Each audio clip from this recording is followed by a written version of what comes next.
Claude can already write, analyze files, and complete tasks. But there is one feature that makes Claude much more powerful: skills. A Claude skill is basically a set of instructions teaches Claude how to do a specific job. And the crazy part is that the skill can simply be a markdown file written mostly in plain English. In this video, I'm going to show you how Claude skills actually work. Then we will download a real LinkedIn writing skill, install it inside the Claude Cowork, and give Claude an AI report and see if it can turn that report into a professional LinkedIn post. And this is what Claude created. But before we build this, you need to understand what is actually happening behind the scenes. Imagine you hire someone new. They might be very intelligent, but they still don't know how your company works. You need to explain how you write reports, how you create presentation, how you review documents, or how you write LinkedIn posts. A Claude skill works in a similar way.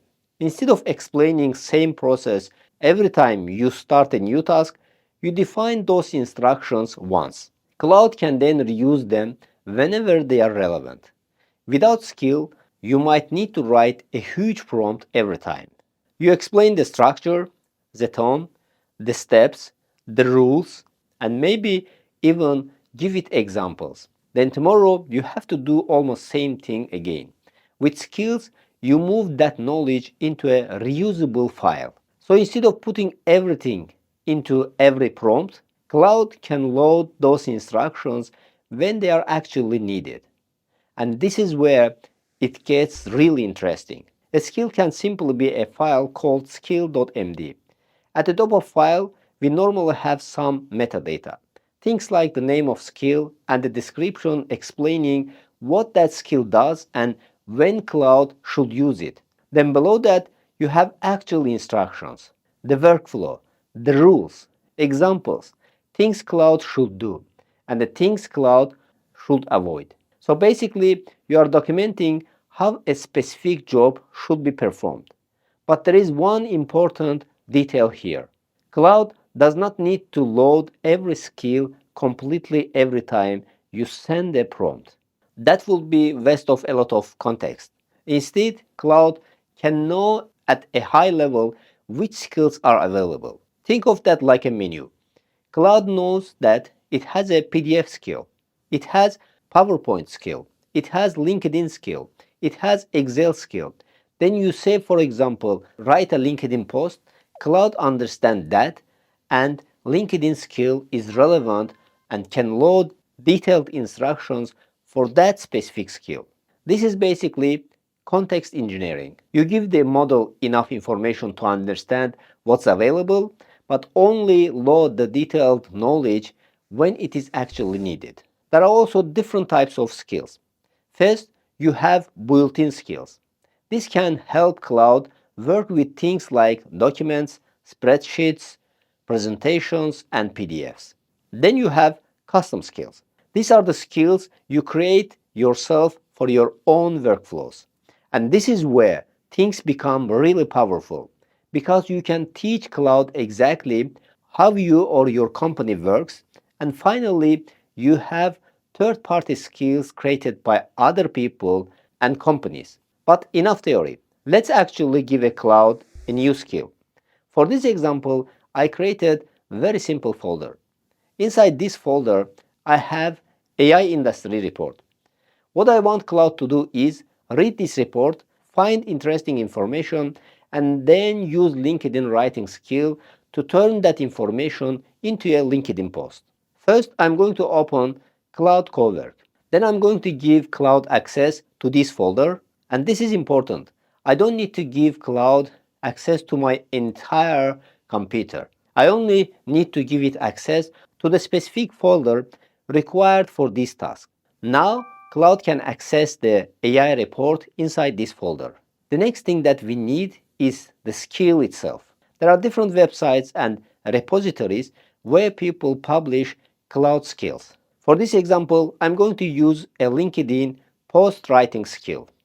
And before you install any third-party skill, I recommend actually reading it.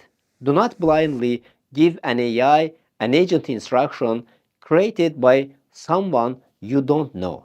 This becomes especially important if a skill can execute commands, access entire external services, and send emails, modify files, or perform other actions. Our LinkedIn skill is much simpler. It mainly gives Claude instructions how to research or write a better LinkedIn post. And if you open the actual skill.md file, you can see exactly what's happening. First, it tells Claude to do research, then understand the context, then draft the LinkedIn post, then adapt the tone, and finally review the results. There are also examples of hooks, explanation, and what tends to work and what does not. Now imagine you are trying to put all of these instructions inside your prompt every time you are writing LinkedIn post. That's exactly the problem Skills solve. Now we are going back to the cloud.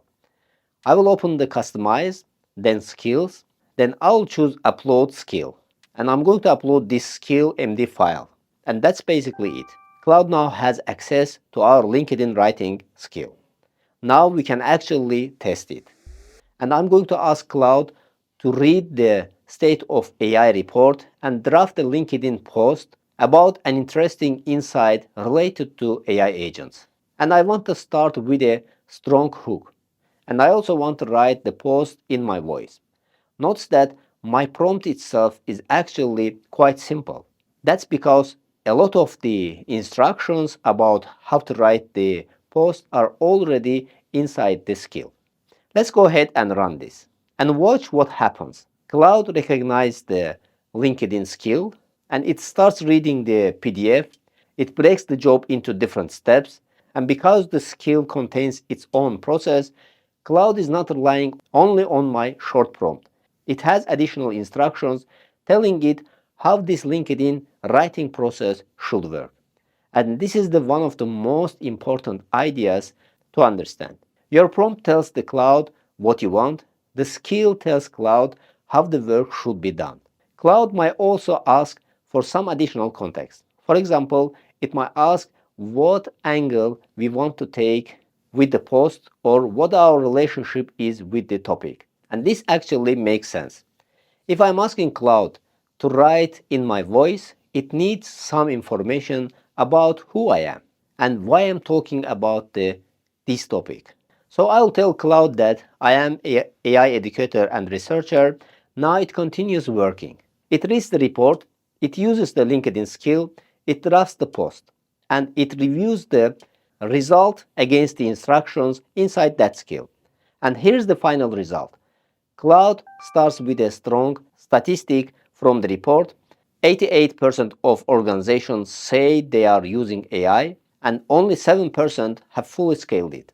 Then it pulls the post around the gap between AI adoption and actual implementation. It connects that idea to AI agents. And because we gave Cloud some personal context, it also writes the post from my perspective. But the LinkedIn post itself is not actually the most interesting part.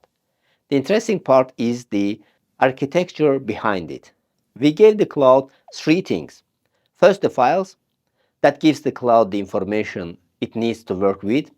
Then second, the prompt that tells cloud what we want. And third is the skill that tells cloud how the work should be done.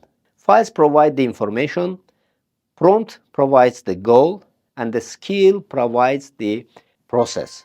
Put those three things together and you start creating reusable AI workflows. And once you understand this, you can apply the same idea almost everywhere. You could actually create a skill for reviewing the contracts, a skill for analyzing the weekly sales reports, a skill for writing the YouTube scripts, and a skill for responding to customers, a skill for researching the competitors, or a skill that understands exactly how your company creates presentation. And this is where custom skills become much more interesting than simply downloading someone else's skill. So don't think of cloud skills as another complicated AI feature. Think of them as reusable operating instructions for Claude. You explain how a job should be done once, then Claude can apply that process again whenever the task appears. And in the next video, I will show you how to create your own skill instead of downloading one created by someone else. If you are building workflows with Claude, subscribe because that's exactly where we are going to keep exploring things here.